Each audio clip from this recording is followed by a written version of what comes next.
Assalamualaikum warahmatullahi wabarakatuh. Apa kabar anak-anak semua? Semoga Bu Guru doakan anak-anak selalu dalam keadaan sehat, keadaan baik secara jasmani maupun rohani.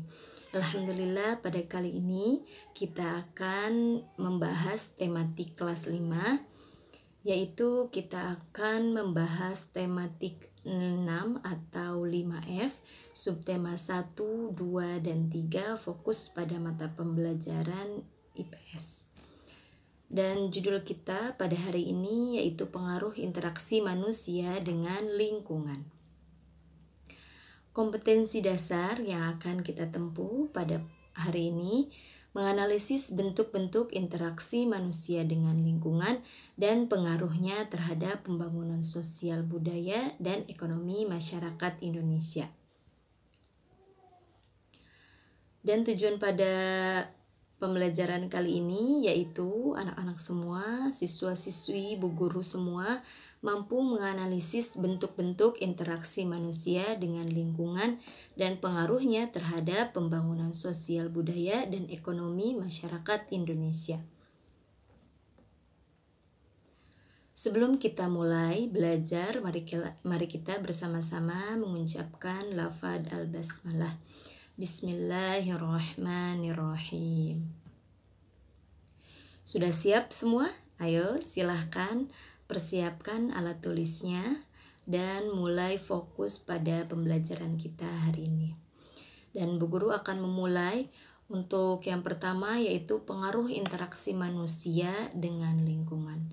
Apa kira-kira pengaruhnya? Nah, ini dia. Manusia selalu berhubungan dengan lingkungan untuk memenuhi segala macam kebutuhan hidupnya. Jadi kita sangat berpengaruh terhadap lingkungan kita. Karena lingkungan kita hari ini kita masih hidup. Karena kita bisa saling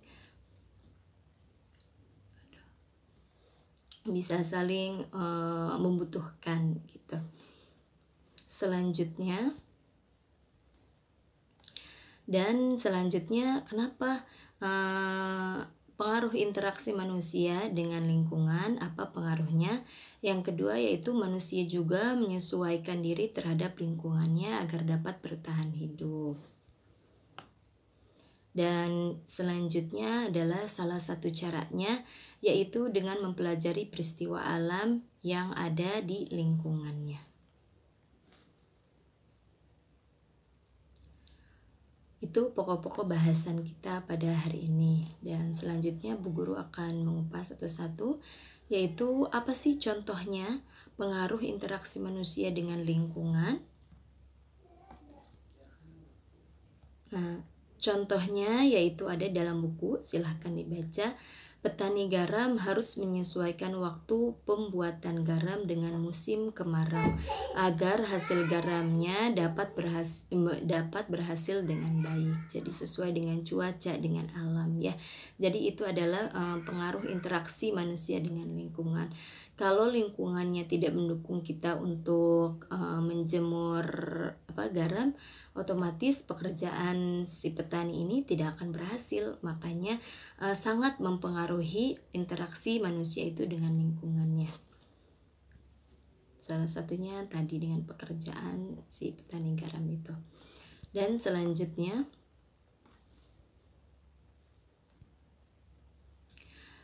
petani sayur. Nah, ada juga petani sayur yang harus menanam pada musim penghujan agar tanamannya dapat tumbuh dengan baik. Jadi para petani yang menanam sayur itu membutuhkan cuaca hujan ya.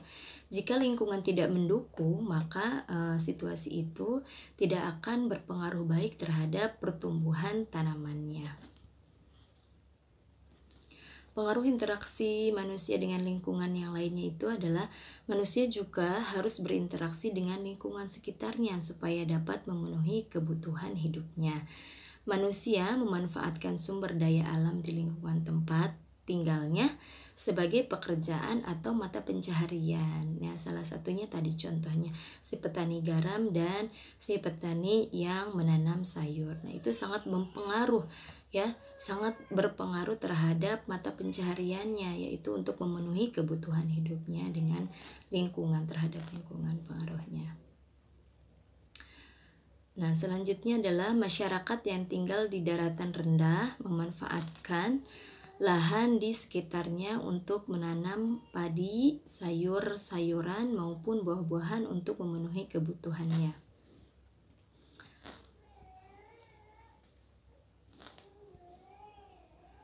Nah, masyarakat yang tinggal di pinggir pantai ataupun pasir mengambil hasil laut berupa ikan, karang, udang, cumi-cumi, dan rumput laut. Biasanya mereka bermata pencaharian sebagai nelayan atau petani garam. Nah, itu kalau ada di laut ya, di pantai-pantai, itu mata pencaharian mereka seperti itu. Dan kalau masyarakat di sekitar hutan akan memanfaatkan hasil hutan berupa madu, ada juga rotan dan kayu keras sebagai bahan bangunan. Dan itu salah satu mata pencaharian yang masyarakatnya berada di lingkungan hutan. Yang selanjutnya ini berarti masyarakat dan lingkungan alam merupakan satu kesatuan yang saling mempengaruhi. Jadi mata pencaharian kita itu sangat berpengaruh terhadap lingkungan kita. Kalau lingkungan kita itu di dataran tinggi, bisa juga kita berkebun teh dan segala macamnya. Kalau di dataran rendah mungkin kita lebih ke industri ya banyaknya. Dan kalau kita di hutan, kita juga bisa bermata pencaharian berupa menghasilkan madu, berburu madu gitu ya di hutan-hutan. Biasanya kan lebih banyak, atau kayu-kayu yang lain. Dan interaksi manusia dengan lingkungan, dampaknya apa terhadap kehidupan kita? Dampak itu terbagi menjadi dua, ada yang dampaknya positif terhadap kehidupan kita, ada juga yang berdampak negatif. Dan apa saja itu? Nah, dampak positifnya yaitu dari interaksi manusia dengan lingkungan adalah semakin sejuknya bumi karena banyaknya tumbuhan hijau, maka keseimbangan alam dan ekosistem itu akan terjaga. Nah, itu dampak positifnya. Kalau kita menjaga lingkungan kita dengan baik, maka keseimbangan ekosistemnya itu akan terjaga. Lalu bagaimana dampak negatifnya? Dampak negatifnya itu dari interaksi manusia dengan lingkungan, diantaranya dengan terjadinya banjir dan pencemaran lingkungan. Jadi itu sesuai dengan tingkah laku kita juga ya. Kalau kita misalkan menebang pohon kayu misalkan, tapi kita tidak menanamnya lagi, nah itu akan berdampak negatif. Tapi jika kita setelah menebang pohon misalkan kita menanam lagi tuh untuk selanjutnya, dan itu juga akan berdampak positif dan tergantung yang kita lakukan ya. Jika sesuatu yang kita lakukan itu merugikan lingkungan, maka mohon untuk dihindari ya. Seperti itu. Lanjut. Dan selanjutnya itu tentang aktivitas masyarakat dalam membangun kemajuan ekonomi. Apa saja aktivitasnya? Nah, beberapa contoh aktivitas ekonomi yang dilakukan masyarakat dalam upaya pembangunan di bidang ekonomi, yaitu yang pertama adalah usaha agraris. Nah, di sini pertemuan sebelumnya kita sudah pernah bahas apa itu agraris. Agraris merupakan aktivitas ekonomi yang memanfaatkan lahan dalam kegiatannya. Kegiatan ini masyarakat berinteraksi dengan lingkungan alam dan lingkungan sosial seperti para petani yang berinteraksi dengan menyediakan bibit dan pupuk. Nah, itu agraris, di bidang agraris. Itu lahan, maksudnya di kayak perkebunan, persawahan seperti itu. Dan usaha industri. Bagaimana dengan usaha industri? Industri merupakan aktivitas pengolah bahan mentah menjadi bahan setengah jadi atau bahan jadi. Sebagian besar interaksi yang terjadi melibatkan manusia dengan lingkungan sosialnya, seperti pemilik perusahaan berinteraksi dengan para pekerja mengenai barang atau produk yang akan dihasilkan. Seperti di pabrik-pabrik gitu ya. Jadi ada barang mentah yang diolah oleh pekerja-pekerja sehingga menghasilkan barang setengah jadi ataupun barang jadi. Yang ketiga yaitu perdagangan. Nah, ini sangat banyak ya. di lingkungan kita apalagi. Nah, perdagangan ini apa? Yaitu aktivitas pembeli barang dan penjual kembali kepada konsumen di pasar atau toko. Jadi para pembeli dan penjual itu saling berinteraksi, namanya ada tukar menukar, itu namanya perdagangan. Misalnya saja pedagang sayur di pasar membeli sayuran dari petani. Nah,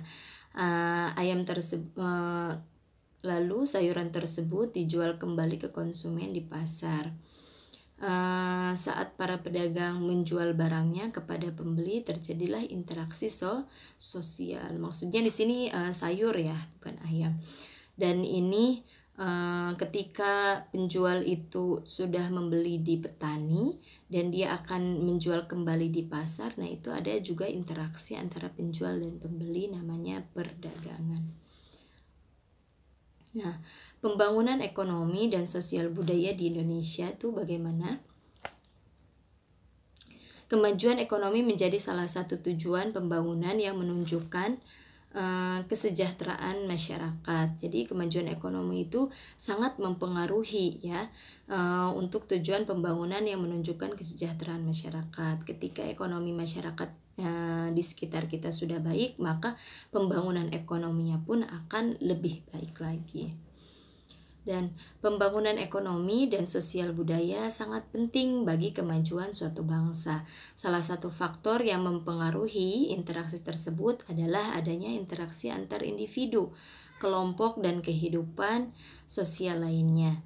Ada interaksi individu, ada interaksi kelompok, dan ada kehidupan sosial yang lainnya di dalam suatu lingkungan ya. Setiap individu atau kelompok tersebut memiliki peran masing-masing. Jadi setiap orang itu, setiap kelompok itu ada perannya masing-masing.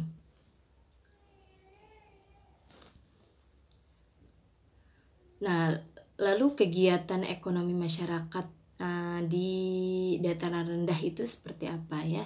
Jadi tadi Bu Guru sudah menyinggung bahwa mata pencaharian kita itu sesuai dengan lingkungan kita. Jadi bagaimana kegiatan ekonomi masyarakat di lingkungan daratan rendah. Nah, ini dia. Dataran rendah merupakan dataran pada permukaan bumi dengan tinggi kurang dari 200 meter di atas permukaan laut. Suhu udaranya berkisar antara 23 derajat Celcius sampai dengan 20 derajat Celcius. Biasanya lebih sejuk dan panas gitu ya, interaksinya seperti itu. Contoh dataran rendah di Indonesia adalah dataran rendah Surakarta, dataran rendah Semarang, dataran rendah Madiun, dan dataran rendah Palembang. Lalu kegiatan ekonomi, ciri-ciri dataran rendahnya apa?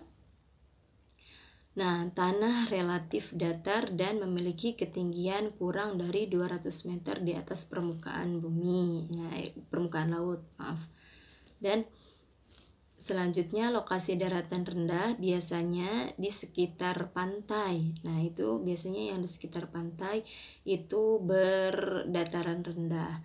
Tetapi ada juga yang ditemukan di daerah pedalaman. Terjadinya akibat proses sedimentasi dan memiliki tekanan udara yang lebih tinggi daripada daerah pegunungan. Lalu tanahnya lebih subur dan dengan ditempati penduduk jika dibandingkan dengan daerah pegunungan ya. Banyak ditempati oleh penduduk-penduduk dibandingkan dengan daerah yang pegunungan. Kalau dataran itu biasanya lebih padat penduduknya daripada yang pegunungan ya.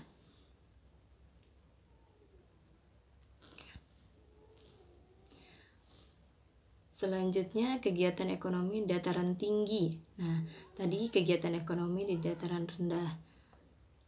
Sekarang kegiatan ekonomi di dataran tinggi itu biasanya ada tentang kehutanan, perkebunan, dan peternakan.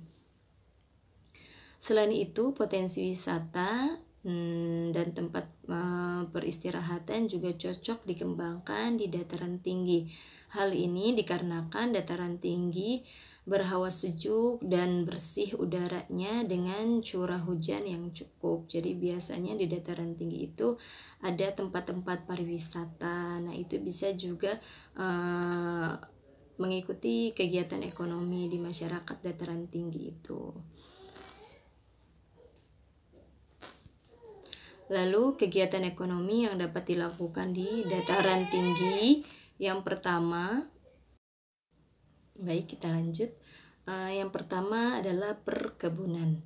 Contohnya ada perkebunan teh, kina, cengkeh, kopi, buah-buahan, dan sayur-sayuran. Nah, itu perekonomian yang ada di dataran rendah.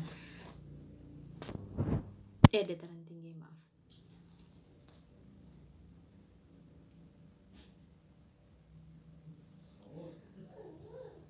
Nah, yang kedua kehutanan. Nah, kegiatan ekonomi masyarakat memanfaatkan berbagai jenis kayu dan mengambil hasil hutan lainnya. Yang ketiga adalah peternakan. Di dataran tinggi yang berhawa sejuk dan dingin cocok untuk usaha peternakan. Yang keempat, hortikultura. Nah, ya, kegiatan ekonomi yang dapat diusahakan di dataran tinggi adalah pertanian hortikultura. Sistem pertanian ini dilakukan dengan cara memperbanyak jenis tanaman yang ditanam pada lahan pertanian. Dengan cara ini, hasil panen akan meningkat. Lalu kesimpulan pembelajaran kita pada hari ini. Aspek duniawi yang bisa kita ambil pada pembelajaran kali ini yaitu kehidupan kita ini sangat bergantung pada alam, ya. Jika keseimbangan alam terjaga, maka dengan mudah untuk kebutuhan kita semua itu akan terpenuhi. Tetapi keseimbangan alam tidak terjaga, maka kebutuhan kita tidak dapat terpenuhi. Maka kita wajib untuk menjaga alam dari kerusakan, mulai dari hal-hal yang kecil. Misalkan kita membuang sampah, itu hal kecil, tapi jangan sampai disepelekan, karena hal kecil itu akan berdampak yang sangat besar. Dan mulai Bu Guru untuk mengajak anak-anak semua untuk tetap menjaga lingkungan. Salah satunya yaitu hal kecil saja, kita harus membuang sampah pada tempatnya. Tidak sembarang tempat, tidak di mana saja, harus sesuai dengan tempatnya. Dan aspek ukhrawi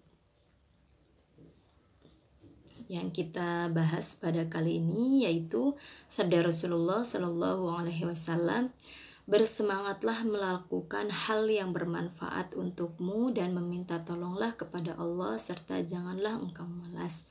Nah, ini aspek ukhrawinya yang akan kita pupuk mulai hari ini dan seterusnya. Bu Guru harap anak-anak semua dapat melakukan hal-hal yang bermanfaat, bersemangat untuk melakukan hal-hal yang bermanfaat untuk dirimu ataupun untuk orang lain, ya. Maka mintalah pertolongan juga kepada Allah dan janganlah engkau bermalas. Dan ini adalah perintah Rasulullah. Jangan sampai kita bermalas-malasan, apalagi menumpuk-numpuk tugas, ya. Bu Guru harap setelah ini anak-anak bisa mengerjakan tugas dengan baik dan bisa menjaga lingkungannya juga dengan baik. Setelah itu, mari anak-anak melaksanakan kewajibannya dan bertanggung jawab atas apa yang harus dilakukannya. Dan tugas pada hari ini halaman 29 dan 30. Silahkan anak-anak baca terlebih dahulu di Ayo Eksplorasi dan baru anak-anak isi dengan baik dan benar di Ayo Rumuskan. Mungkin itu saja pembelajaran kita pada hari ini. Kurang lebihnya mohon maaf. Wassalamualaikum warahmatullahi wabarakatuh.